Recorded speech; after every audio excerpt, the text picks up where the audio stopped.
Hello everyone, and happy November 1st. Today is All Saints Day. It is Dia de los Muertos, that around the world there are people that are honoring their ancestors either last night or today. And so I wanted to walk you through a spread that I developed like a year or two ago, wanting to reverse it. Like, what is this idea of us being ancestors? And how can we be a good ancestor? And when we hear Indigenous peoples talk, there's often this adage that there are no decisions that are made that are not thought about for 7 generations after you. And I thought about that. What kind of impact could we possibly have in the long distance?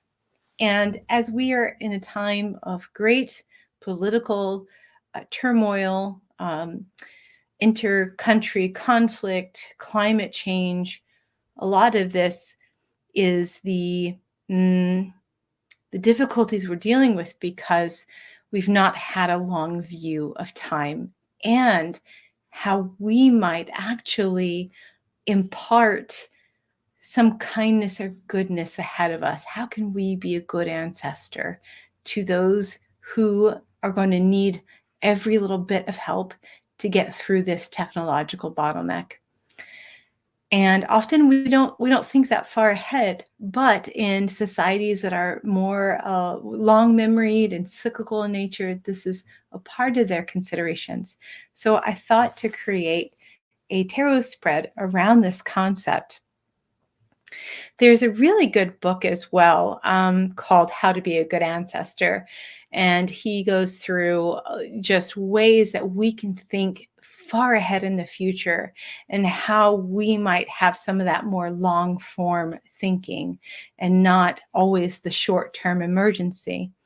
And some of what he said was the basis for some of the spreads I'm going to show you. So if you are here live with me and you want to do yours along with me, grab your tarot deck and we're going to do something really, really cool. And maybe there will be an ofrenda with your picture on it with one of your descendants.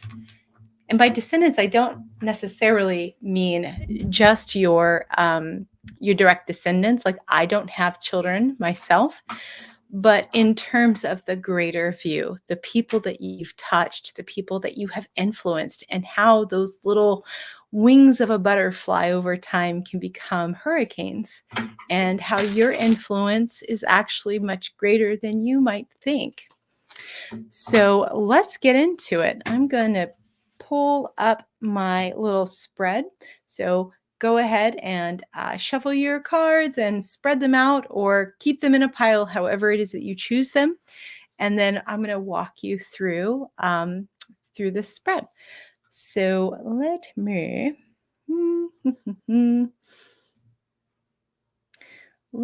grab, let me see here. Yeah, I'm going to share my screen. There we are. Let me put that in. So how to be a good ancestor for 7 generations. We're thinking of the long view, so that we are curating a world that is sustainable, good, and loving.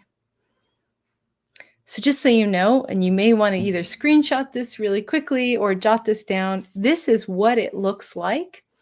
And I decided to take the bee motif, just because that we're all a village, right? We're all doing this together. We're not like the rugged individualists that maybe we've been kind of sold, that archetype, that together and over time can we create something that is peaceful and meaningful and beautiful.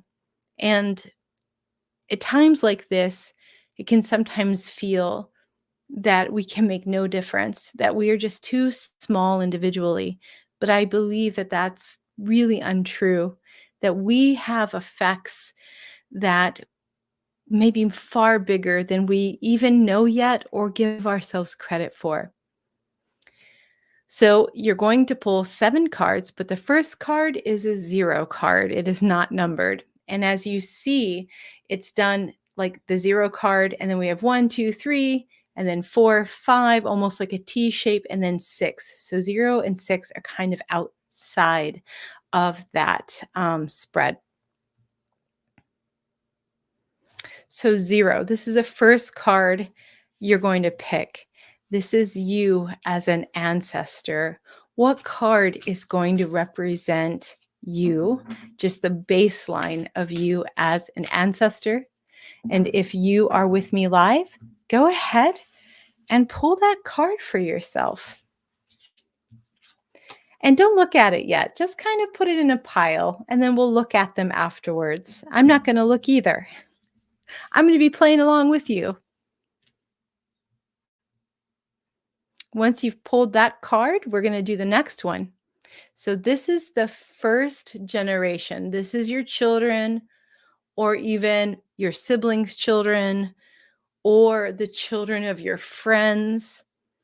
This card represents the story that your children, or that first level after you, this is the story that they're going to tell about you. So go ahead and pull a card, and I will pull a card and not look and put it in my pile. This is the story that they're going to tell about you.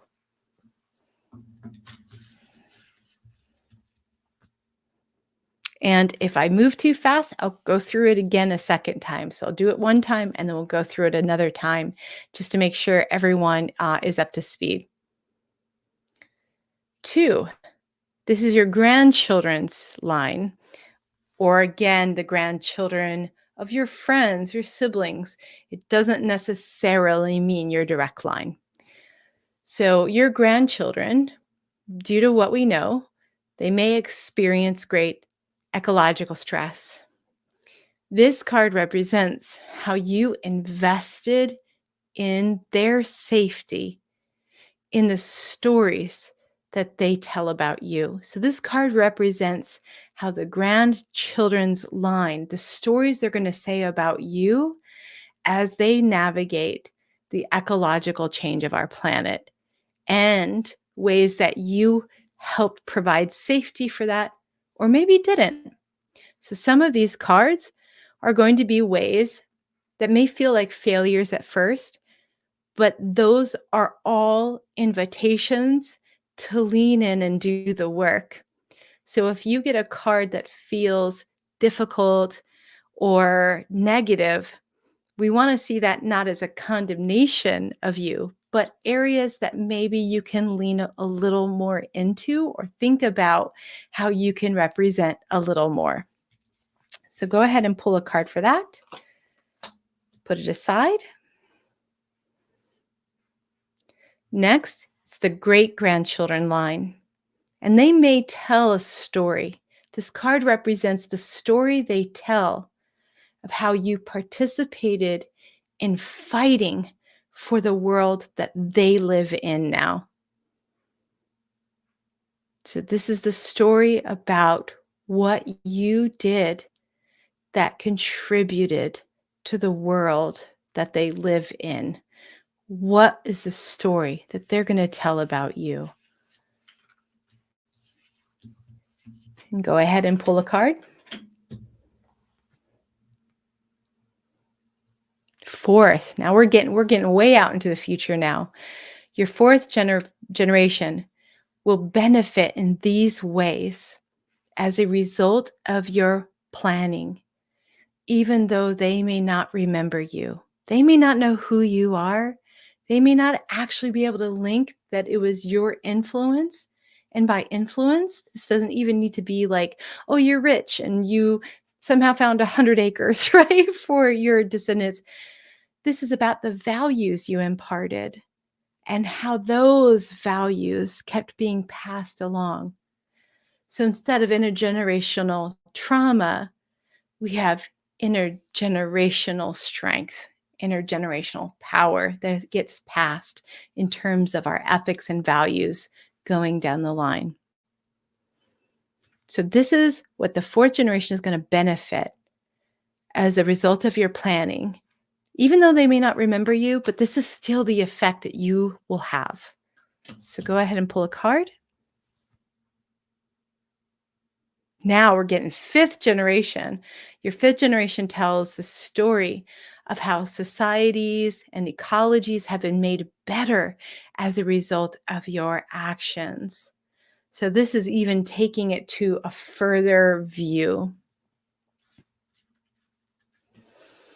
And this is really taking that track that your little butterfly wings over these generations can have huge knockoff effects. You could have said one sentence or wrote a poem or something, that didn't seem like it was a big thing to you. But through the series of time, it can have very large effects that are greater than just your descendants. And it's about the society that your descendants will be part of.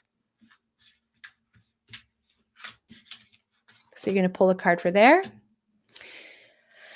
And then 6, a far off generation lives in a planet very different from the planet you now live in. What's left within them that comes from you?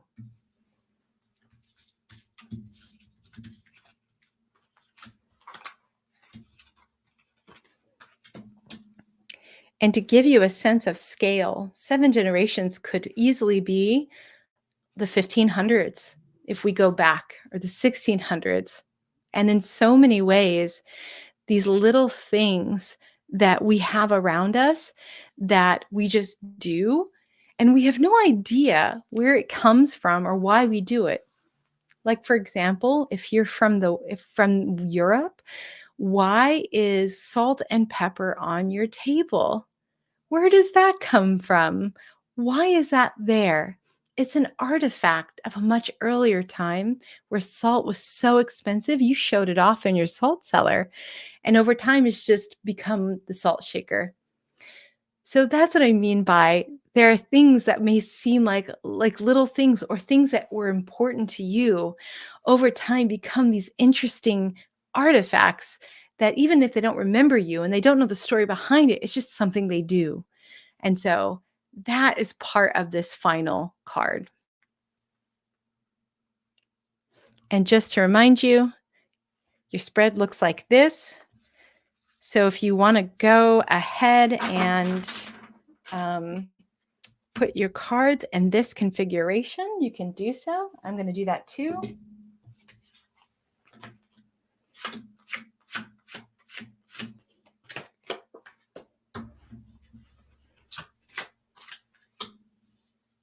Ooh, interesting. If you get a reversal, you can decide whether you want to read it as a reversal or not. I'm going to turn mine upright.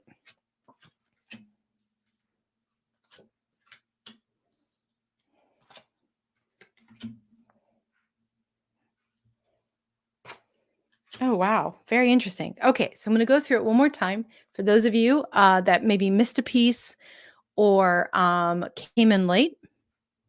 How to be a good ancestor for 7 generations. This is the configuration once again. 0. This is you as an ancestor. Pull a card. First descendants. This is the story your children will tell about you. Pull a card. Second, your grandchildren may experience great ecological stress. This is how you invested in their safety, in the stories that they tell about you. Pull a card. Third, your great-grandchildren may tell the story of how you participated in fighting for the world that they live in now. Fourth, your fourth generation benefits in these ways as a result of your planning, even though they may not remember you. And this is like there's a story that was in that book that was such a wonderful illustration of this idea that shipwrights, like in England, would plant trees knowing that those huge oaks would not come into, being big enough to be cut down 4 generations from now. As they were building boats, they wanted to ensure that they would always have a supply of good oak to repair those boats and to make new ones. And these people that planted these trees, they'll never benefit from that. They were doing it for the future. They were doing that for their descendants, knowing that their descendants would need good hard wood that would mature in time. That's what I mean. Isn't that just a nice story? That's what I mean. How are we thinking that far ahead in terms of um, ensuring that our descendants are cared for in some way? And again, it doesn't have to be from a place of like riches or resources, but it can be in the values and the stories that we impart.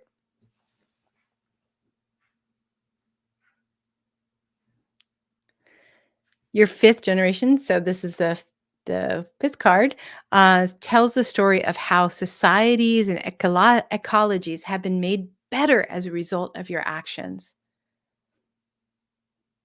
And when we look at indigenous cultures, they do see this long view in the way that they are very careful about their resource management and how they manage the environment, knowing that they are preserving it ahead of time up to 7 generations.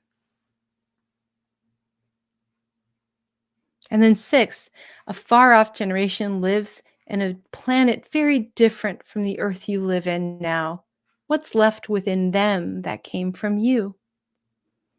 And once again, here's the configuration.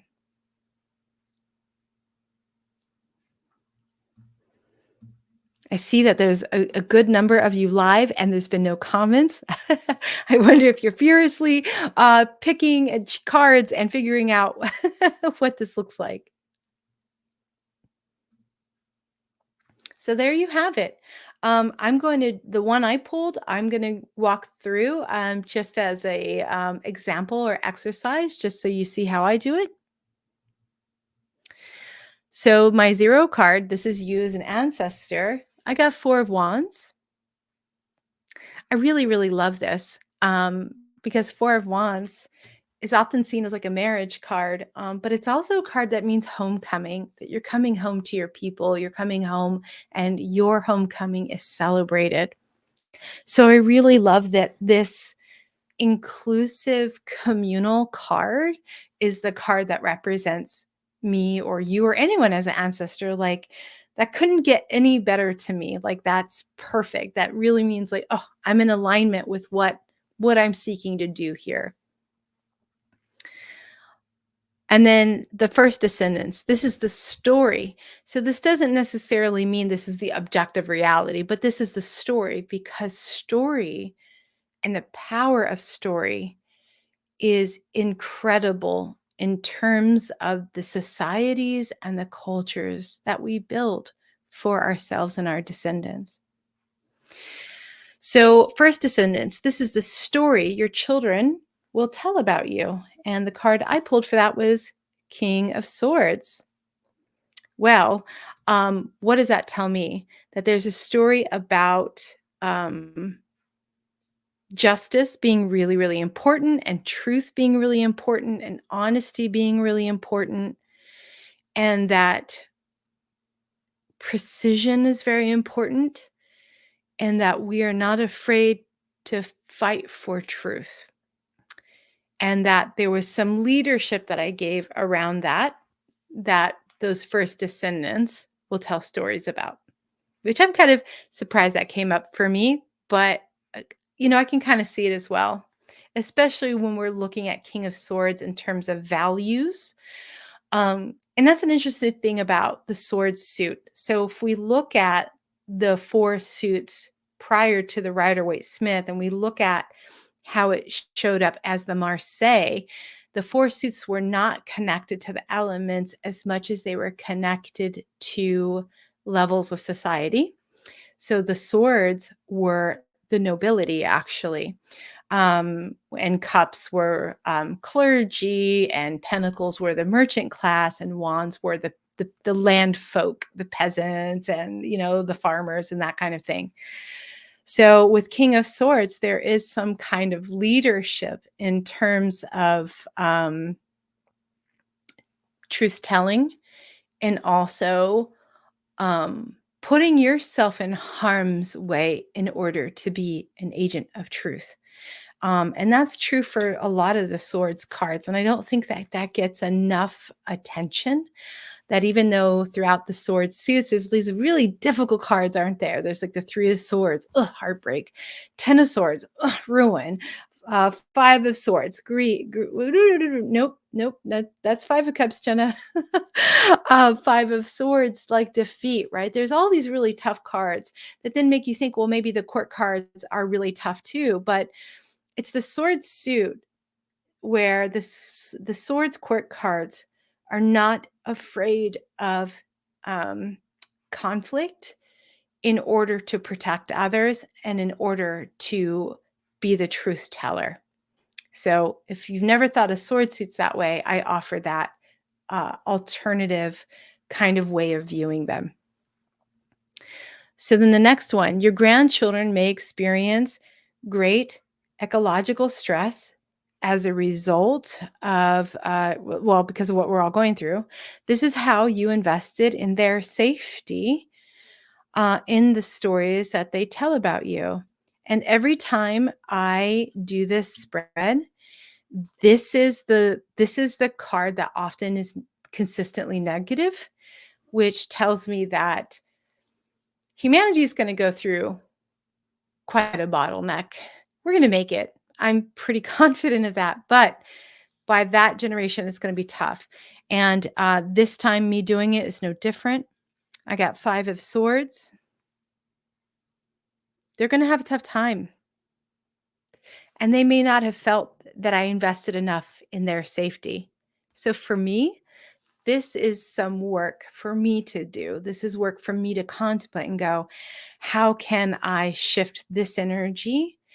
How can I do more work to ensure their safety? And that can come in lots of ways, can't it? Like we can fight for the safety of all marginalized people. We can ensure that laws are codified to protect those that come after us or to protect resources. So I see that there's still some work for me to do there, and I'm happy to do it. So the next card was your great grandchildren may tell this story of how you participated in fighting for the world they live in now. And the card I got with that was the Hermit, interestingly. So fighting for how I participated. So I could see the Hermit as a very scholarly, especially with that King of Swords energy, very scholarly card. Maybe there is something I write or create or do. The Hermit also is about creating safety and allowing removal from. So I think that's really kind of interesting. I need to think about that more. How you participated in fighting for the world that they live in now. To me, that's really about also securing a safe space that you can go to. I think that's something I could see that as well. So then the next card, your fourth generation benefits in these ways as a result of your planning, even though they may not remember you. And for that, I got the Emperor, which is awesome.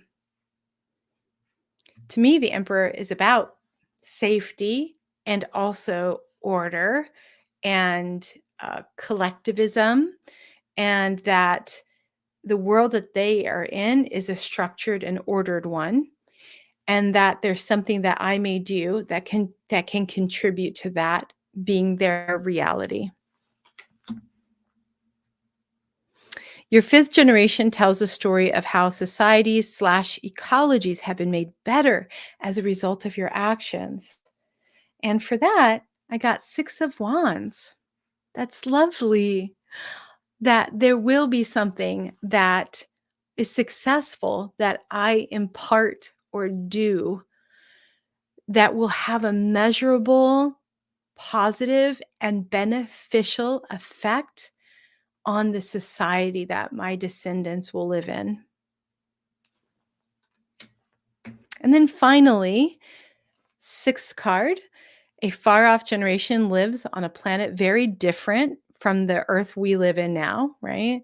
What's left within them that came from you?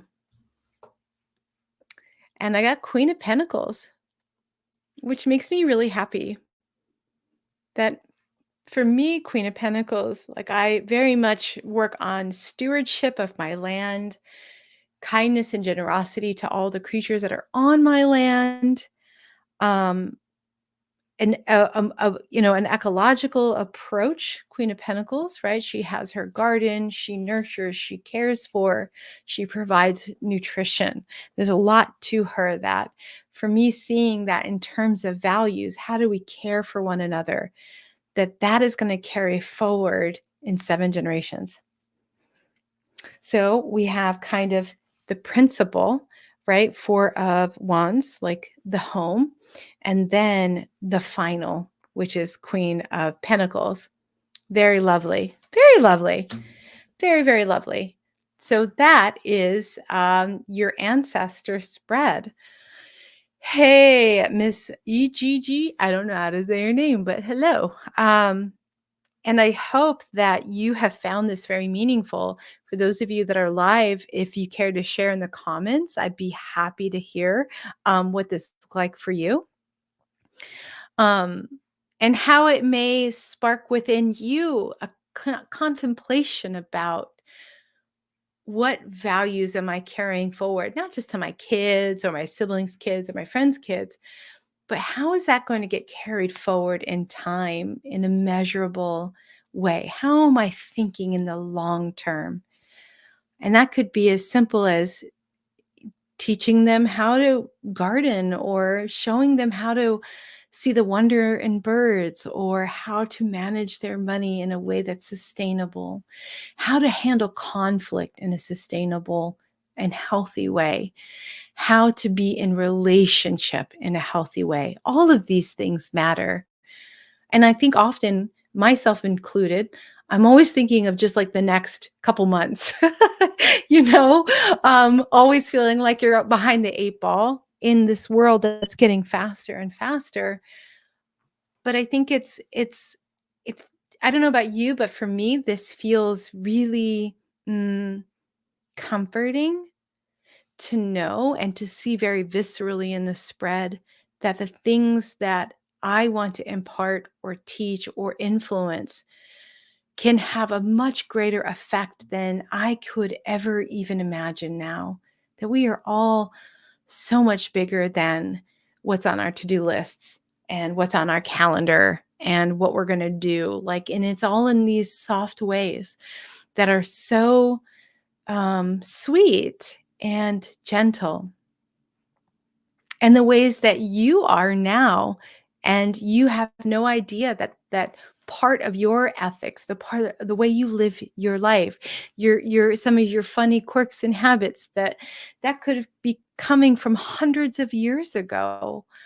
Isn't that neat? I just love thinking about that. Oh, hey. Well, you're in Ireland. That's quite what, 6, 7, 8, 9, 10. It's pretty late for you. But I would love to hear in a comment later or what this looks like for you. Thanks for coming in, stopping by. Um, I also I think on my YouTube, like if you look around, there's I think I have it uploaded about like doing readings for future you and your future lives, not just past lives, but your future lives.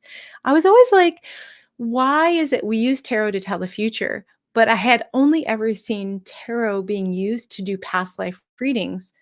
But if tarot can tell the future, tarot can also do future life readings. So I think that's also uploaded here. If this kind of stuff is your vibe, if you're grokking this, I love to think about how do I use tarot to show me awe? How do I use tarot to show me wonder? And how do I use tarot that opens me more rather than shutting things down and being like, what's my future? What's my outcome? Right? How do I use it as a tool to open and really see very truly my relationship with this beautiful and dynamic universe? So that's it, my friends. If those of you who are here live, if you want to post a comment, this is your last moment to do so before I head off for the evening. Possible future lifetimes. Oh boy, is that a favorite topic of mine. I devoted a whole chapter of that in my book, and it's my favorite chapter. For those of you that are, I love time stories. Like I'm a big Doctor Who fan. So anything that plays with this idea and the notion of time gets my immediate attention. But in my book, there is, where is it? If you're the reader, who's the writer, right? If we're tarot readers, who's the writer? That's a question I'm always asking myself. I don't know if I have the answer, but I can tell you it's not me. It's definitely not me. So, what does it look like if we read from a perspective that, when we look, okay, let me backtrack real quick. Yeah, grab my book. Like, if you love this kind of stuff with time, like future timelines, I got you. I have a whole chapter on it. But this idea that we're all just trains on a track, right? And we can see that the classical tarot spread one card for past, one card for present, one card for future, moving from left to right, and each one is distinct from the other is a perfect model for the Western concept of time, right? There's a past, there's a present, and there's a future. And I want the reading about the future. What's on that track? And that track is already been laid out and preordained even. Um, but I don't believe it works that way. I don't see it working that way. And so to me, you have the many worlds theory. So you're not a train on the track. You're standing at the bottom of a beautiful colossal tree. And then you look up and there's all these branching offs and all of these choices. And they all exist at the same time. It's crazy, right? When we start getting into quantum physics and time, quantum time, things get real weird. Gets a little timey-wimey, I would say. And so what does it look like to read as a tarot reader with that kind of complexity and dynamic approach in mind? So, oh, thank you. I am about to put in a new proposal, friends, for a new book. This is why I'm taking 6 weeks off from seeing clients so I can get into it. But what does that mean if there is no idea of predeterminism? Then how do we approach future? And so if we're getting a future reading and it's not the objective future, that means that the writer has chosen one of many possible futures to reveal to us. Now, it could be the most probabilistic future, but not always. Sometimes it's a manipulation to get us to do something, not do something, see something, not see something. The best analogy I have for it is like Scrooge, you know that story? And he goes through the three ghosts, and there's the ghost of Christmas future. And the ghost of Christmas future takes him to his grave, and no one is there. No one cares about him. Everyone has forgotten him. And he's weeping, isn't he? He's like, no one cared that I died. No, because you were such a jerk in life. People were happy about it. And at that time, that was a future, not the future. So then Ebenezer Scrooge comes back, right? And then he changes everything about who he is. And that is the magic of tarot, that we can see tarot as a ghost of Christmas future, showing us a future of many, but it's a manipulation to get us to not actually live out that future.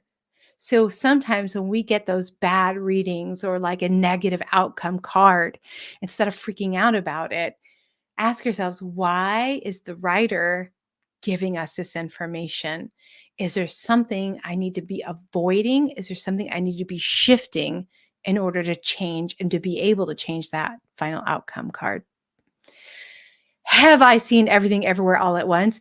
Yes, I saw it this summer. I was really late to the game, and I just sat there going, "That's in my book. That's in my book. Oh my god, that's in my book." It's exactly like that.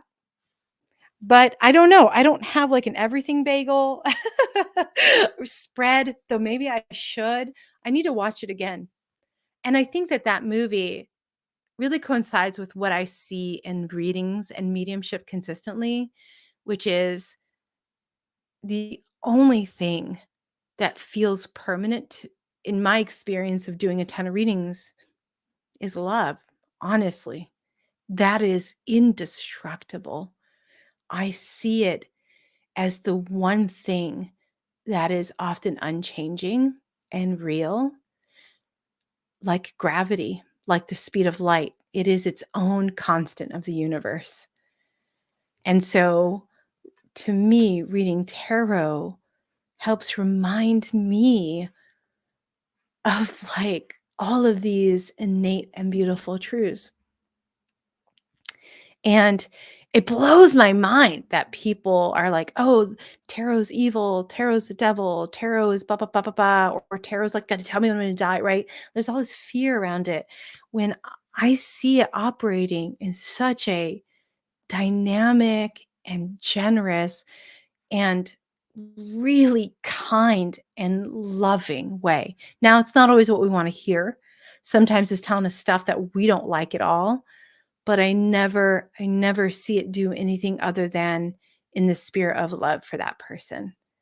So, I love it. The tarot is the song of my life in this lifetime, and I hope that you love it too, and I hope that anytime you tell yourself, "This is the rule. I have a rule. This is my rule with tarot. This is how I read tarot. This is the rule I have for tarot." Ask yourself, "Can I break it?" Because every time I've had a rule that I've made up or I read somewhere else and was like, "Oh, that's the rule. That's the rule you need." And then I broke it. That's when I got to the next level of tarot. And it's weird because just when I think I know everything there is to know about tarot, right? Like, "Oh, I've read I got it." That's when the foundation breaks and then I get to another level. It's crazy how it works. Anyways, that was a super huge tangent. I'm waxing philosophical tonight. Um, so thank you guys for being here. Thank you for your beautiful comments and continue to explore and love to hear any breakthroughs that you have as well. So have a wonderful rest of your evening or day, and be sure to head back here and comment about the spread that you did tonight. I would love to hear your insights, and I promise to comment when I can. You're welcome, guys. Have a wonderful, wonderful. Yeah, I just saw that wibbly wobbly timey wimey stuff. 100%, 100%. We don't have the answers. If we're lucky, we get to peer a little tiny crack into the mystery. And that's where I want to stay. The question is always more important than the answer. I'll leave you guys with this. Albert Einstein said, "If you give me an hour to solve a problem, I'm going to spend 59 minutes trying to find the right question to ask about the problem." And that is absolutely the same kind of philosophy of my approach to tarot. The question is more important than the answer. And I'll leave that with you guys. Have a wonderful night and happy All Saints Day. Happy Dia de los Muertos. And lovingly, I give peace and blessings to your ancestors on this day. Bye, everybody.